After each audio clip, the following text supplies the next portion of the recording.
Tina adalah seorang mahasiswi berusia 23 tahun di sebuah universitas di Michigan. Dia mengambil jurusan psikologi sembari bekerja di Rochester Chop House. Tina dikenal sebagai pribadi yang lincah serta siswa yang berdedikasi dan tipikal pekerja keras. Pada 23 Agustus 1995, pacar Tina bernama Todd, yang juga masih sama-sama kuliah, melaporkan Tina hilang. Todd mengatakan Tina sedang tidur saat dia berangkat kerja. Tetapi saat dia pulang malam itu, Tina tidak ada di rumah. Mobil Tina pun hilang, tetapi tidak satu pun temannya yang tahu. Todd menelpon restoran tempat Tina bekerja. Mereka mengatakan kalau Tina telah berhenti kerja sekitar 4 bulan yang lalu. Todd terkejut, lalu melakukan pencarian di sekitar apartemen. Dia menemukan tas ransel yang belum pernah dilihatnya sebelumnya. Di dalamnya terdapat pakaian dalam, kondom, stoking sepaha, pelumas, dan amplop yang dialamatkan ke lokalisasi di Los Angeles. Nama di pojok kiri atas amplop tertulis Crystal. Selepas kuliah, Tina ingin masuk sekolah pasca sarjana yang jempolan. Dia pun mengadakan proyek penelitian tentang resiko kesehatan wanita pekerja seks dengan bayaran tinggi. Setelah terjun ke dalamnya, tidak berapa lama, Tina pun terjebak dalam gaya hidup PSK. Tina yang dikenal dengan nama Crystal sangat populer di antara kliennya. Perjanji kencan, dia mendapat bayaran kisaran 4 juta rupiah. Tina membutuhkan uang untuk membayar sekolah dan membeli mobil baru. Lokalisasi tidak mengenal Tina, tetapi setelahnya mereka baru tahu kalau Tina adalah Crystal. Tina juga bekerja sama dengan 2 germo lainnya. Polisi pun mencoret Todd dari daftar tersangka. Hubungan mereka putus nyambung, dan Tina bahkan berencana pindah ke tempatnya sendiri. Todd juga berkencan dengan wanita lain, sehingga keduanya saling menyimpan rahasia satu sama lain. Polisi kemudian beralih ke seorang pria bernama Ken yang ketahuan beberapa kali booking layanan PSK termasuk Tina.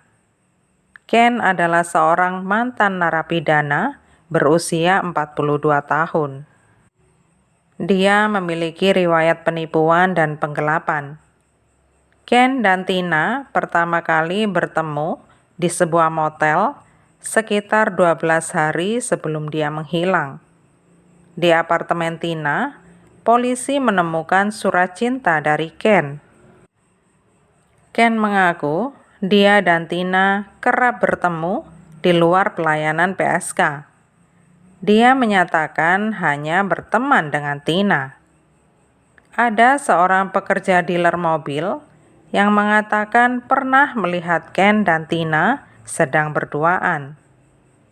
Tina sedang mencari mobil baru dan Ken berkata hendak meminjamkan uangnya, uang yang tidak dimilikinya. Ken mengarang banyak cerita di depan polisi. Dia bilang, seminggu sebelum Tina hilang, dia membawanya ke bandara dengan tujuan ke Ohio dengan maksud bertemu dengan klien di luar negara bagian. Tetapi, tidak ada bukti yang menunjukkan Tina pergi ke luar kota. Polisi menggeledah mobil Tina yang pemiliknya atas nama Ken. Dia mengatakan bahwa Tina meninggalkan mobilnya saat dia pergi. Di dalam mobil, polisi menemukan daftar nama dan alamat klien Tina. Ken pun dibebaskan dan dia langsung menghilang. Polisi baru menyadari kalau mereka telah membuat kesalahan. Di dalam mobil Tina, mereka menemukan noda darah di cangkir kopi dan genangan darah di bawah karpet. DNA mengungkapkan bahwa itu adalah darah Tina. Sebulan menghilangnya Tina, saudara Ken menyarankan polisi untuk menggeledah rumah milik tante mereka. Di halaman belakang, polisi menemukan tubuh Tina yang sudah busuk parah. Catatan gigi yang meyakinkan kalau mayat itu adalah Tina. Di sekitar situ tidak ada darah yang menandakan bahwa Tina dibunuh di tempat lain.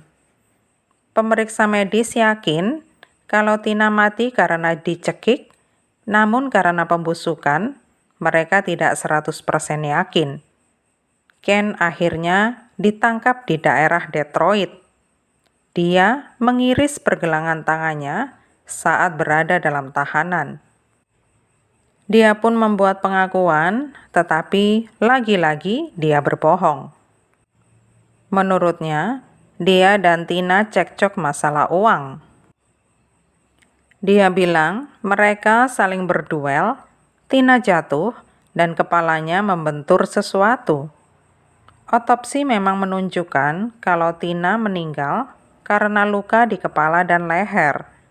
Tetapi sinar X pada tengkorak Tina mengungkapkan kalau jatuh tidak bisa membunuhnya. Ken mengungkapkan bahwa di akhir-akhir hidupnya, Tina berada dalam kondisi sengsara dan menurutnya, dialah yang menolong Tina keluar dari kesengsaraannya itu. Dalam upayanya untuk bebas, Ken pun menggambarkan dengan detil saat dia mengakhiri nyawa Tina yang berusia 23 tahun.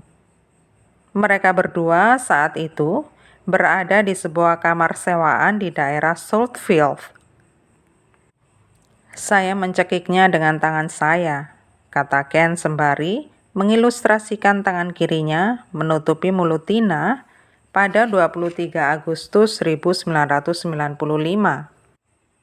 Dia bilang dia tidak mencekik Tina saat Tina hendak mencoba meninggalkan kamar. Ken melanjutkan, saya tutupi wajahnya dengan tangan saya. Dia pun tidak bisa bernafas lagi. Entah pertengkaran apa yang sedang terjadi sampai Ken kerasukan dan membunuh Tina.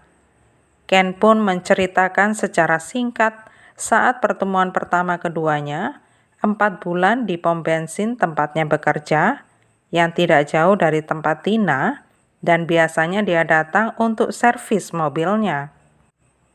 Setelah membunuh, Ken melarikan diri, tetapi kemudian kembali untuk memindahkan jenazah Tina ke bekas rumah seorang kerabatnya. Ken meninggalkan jenazahnya di sana. Ken juga menjelaskan bahwa dia tidak mencekik Tina. Sekalipun Ken menegaskan demikian, tetapi hasil otopsi tidak bisa dibohongi. Tina meninggal karena pukulan di kepala dan leher. Ken juga mengatakan bahwa malam itu, dia dan Tina minum dan memakai narkoba saat kemudian mereka bertengkar tentang pekerjaan Tina sebagai PSK. Tina bahkan sudah tahu kalau Ken tidak punya uang seperti yang biasanya dia bualkan. Ken merasa tersinggung dan marah saat belangnya ketahuan. Ken juga mengakui kalau dirinya adalah pelanggan Tina, sementara Tina ingin meninggalkan kehidupan gelapnya itu. Ken hanya berdalih tidak ingin kehilangan Tina. Menurut Ken, Tina jatuh saat ada di rumahnya dan kepalanya terbentur brankas di tempat tidur. Tetapi kemudian, saat diinterogasi lagi, dia mengakui telah membekap Tina saat dia hendak meninggalkan kamar. Ken selalu saja memberikan jawaban dengan versi yang berbeda-beda, sekalipun asisten jaksa dan Dewan Pembebasan Bersyarat berulang kali memintanya untuk jujur. Dalam persidangannya, Ken mengaku bersalah atas pembunuhan tingkat 2. Penuntut yakin kalau Ken telah berbohong tentang uang yang hendak dipinjamkannya kepada Tina.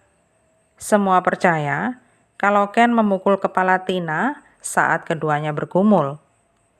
Ken kemudian mencekiknya, memasukkan tubuhnya ke dalam bagasi, dan membawanya ke rumah tua milik bibinya. Ken dijatuhi hukuman penjara seumur hidup.